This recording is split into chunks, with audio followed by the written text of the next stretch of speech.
8,500 करोड़ का विमान खरीदा गया है प्रधानमंत्री के लिए। उनका बाप का पैसा है, कितना पैसा है? Hey guys, welcome back to new vlog. आज का व्लॉग बहुत ही इंटरेस्टिंग होने वाली गाइस। आज हम आए हुए हैं गांधी मैदान। आज गांधी मैदान में आए हुए हैं। आज का दिन बहुत ही इंटरेस्टिंग होने वाला है क्योंकि आज कन्हैया कुमार आने वाले हैं, छात्र संगठन के पूर्व नेता। तो गाइस व्लॉग में बने रहिएगा। आज छात्र संगठन के पूर्व नेता कन्हैया कुमार जी का आज स्पीच था, यहाँ पे देख सकते हो गांधी मैदान में। आज हम आपको कुछ उनका स्पीच सुनाना चाहते हैं। तो गाइस वीडियो में बने रहिएगा और एंजॉय करते रहिए प्रजापति के ब्लॉग को। तो चलिए गाइस वीडियो को स्टार्ट करते हैं।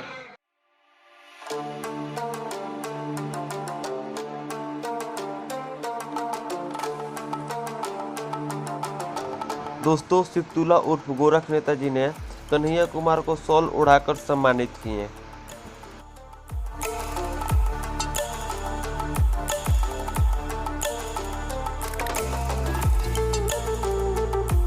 मुझे इस बात का गर्व है कि मुझे आज भी जेएनयू का पूर्व विद्यार्थी कहा जाता है। इस बात पर मैं गर्व करता हूं और इस बात को मैं इसलिए गर्व करता हूं कि मुझे कई बार महसूस होता है देशद्रोही के आरोप झेलने वाले हम लोग इस देश के प्रथम समूह सीनियर हुए ना जी।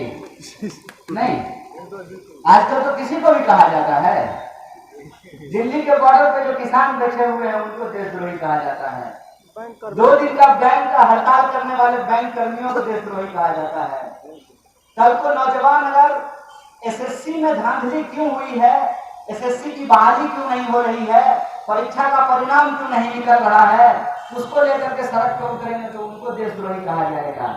तो हम लोगों को तो सबसे पहले कहा गया है ना, सीनियर स्टूडेंट है ना हम लोग इस मामले में।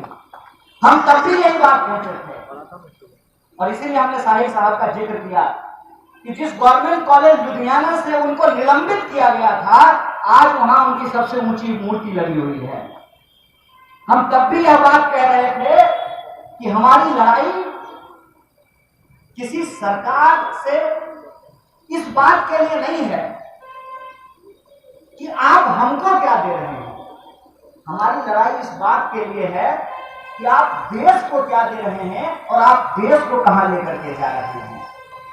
बहुत ठीक कहा कर्नल साहब ने, प्रजा है कि नागरिक है, ये बहुत जरूरी सवाल है। अगर नागरिक है तो सरकार को हमको कुछ नहीं देगी। सरकार कौन होती है? 8,500 करोड़ का विमान खरीदा गया है प्रधानमंत्री के लिए। उनका बाप का पैसा है, कितना पैसा है? किसकी? जनता का पैसा है ना।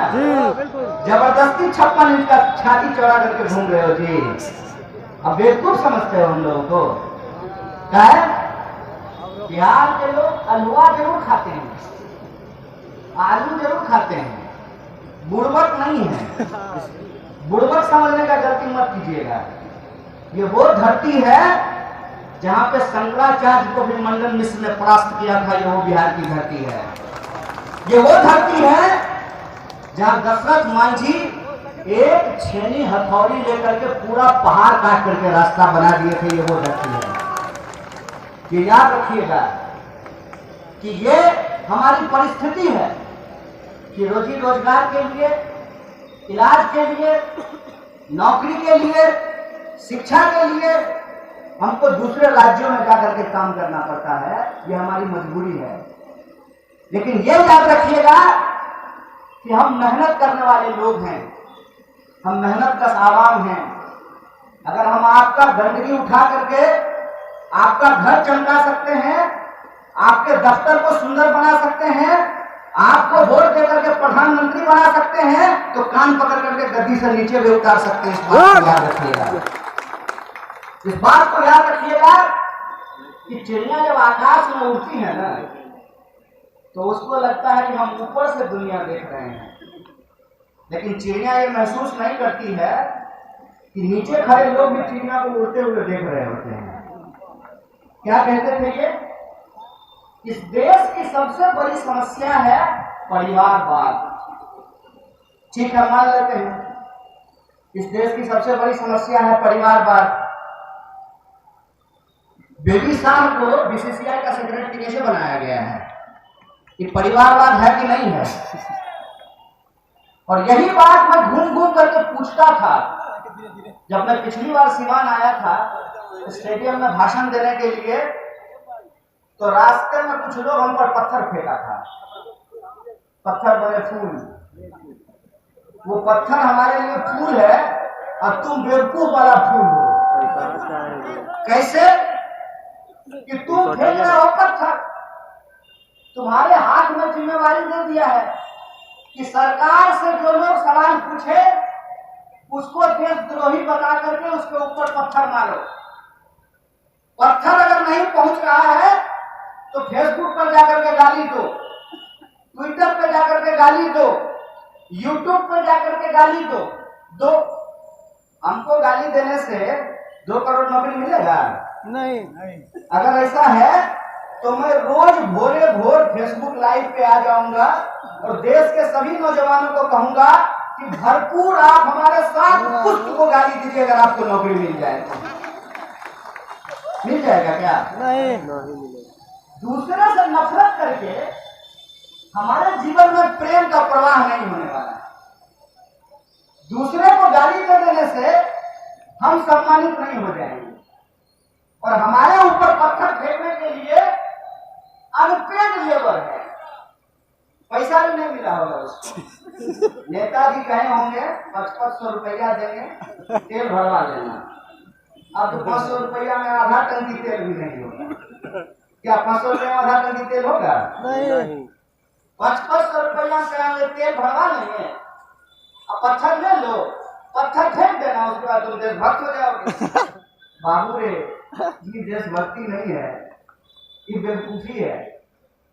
अगर तुम सच में देशभक्त हो तो तुमको ये सवाल इस सरकार से पूछना चाहिए कि ये कैसा राष्ट्रवाद है कि देश की राष्ट्रीय संपत्ति रेलवे बेची जा रही है? बताइए। लिखा जाता था ना, पटना जंक्शन पे लिखा हुआ होगा, सिवान स्टेशन पर भी लिखा हुआ होगा कि रेल राष्ट्र की संपत्ति है। तो जो सरकार रेलवे को बेच रहा है वो देशद्रोही है कि हम सवाल पूछने वाले देशद्रोही? इस पर आप हमको विचार करके बताइए।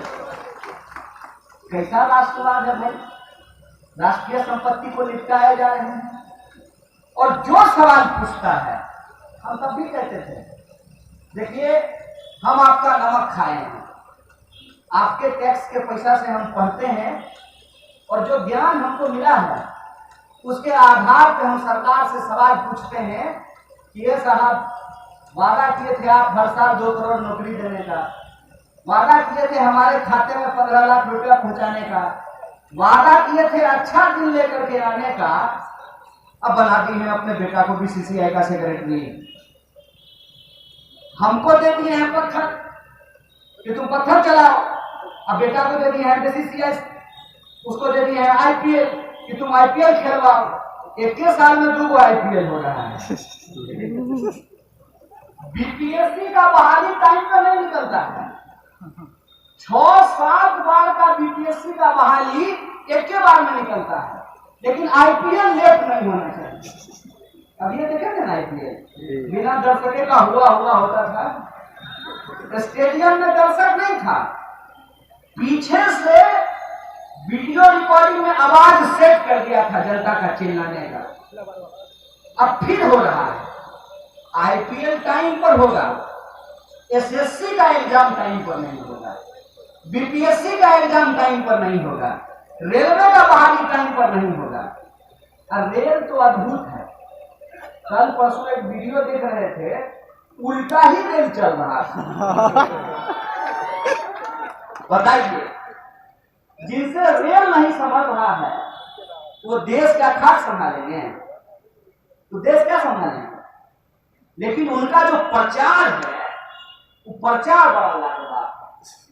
अब प्रचार की ताकत तो होती है, प्रचार की ताकत तो ऐसी होती है कि बार बार अगर कोई बात आपको कही जाएगी तो आप मान लीजिएगा, हम कहेंगे तो नहीं मानिएगा। हेमा मालिनी कहेगी तो मानिएगा? कैसे कहेगी? हेमा मालिनी कहती है कि केंट देता है शुद्ध पानी, तो घर में टेंट लगा लेते हैं। हेमा मालिनी कह रही है ना, कोई कन्हैया कुमार कह रहा है कि नहीं लगाएंगे। हेमा मालिनी बोली है ड्रीम गर्ल, तो लगा लेंगे टेंट का पानी, शुद्ध देगा। शुद्ध है कि नहीं है ये मालूम नहीं है। कोई आकर के कह दिया ठंडा मतलब कोका कोला पिए जा रहे हैं, अम्मा कह रही है कि बेटा छाछ पी लो, लस्सी पी लो, तो लस्सी पिएंगे जी, इसमें क्या है, कोका कोला पिएंगे तो है। कि कोहली बोला है कि कोका कोला कोई भी पिए, कोहली बोल रहा है ना, तो पी लेंगे। प्रचार में ताकत तो होती है, नहीं होती है, है? आप में से कितना लोग फेरन लवली लगाए हैं? सभी कोई लगाया होगा, लगा है ना, मुंह गोड़ा हुआ। प्रचार में ताकत होती है। तो इस देश में हमने एक ऐसा सरकार चुना, तो घड़ी डिटर्जेंट की तरह नहीं है, पहले इस्तेमाल करें फिर विश्वास करें, ऐसा नहीं। प्रचार में हमने एक सरकार चुन दिया है। प्रचार पे कोई ये पूछने को तैयार नहीं है कि उस प्रचार की हकीकत क्या है। क्या सच में फेरन लवली लगाने से मुंह गोरा होता है?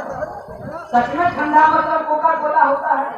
सच में केंट शुद्ध पानी देता है? इस बात की पड़ताल किए बिना, इस बात की तफ्सीस किए बिना हम उस बात को मान लिए।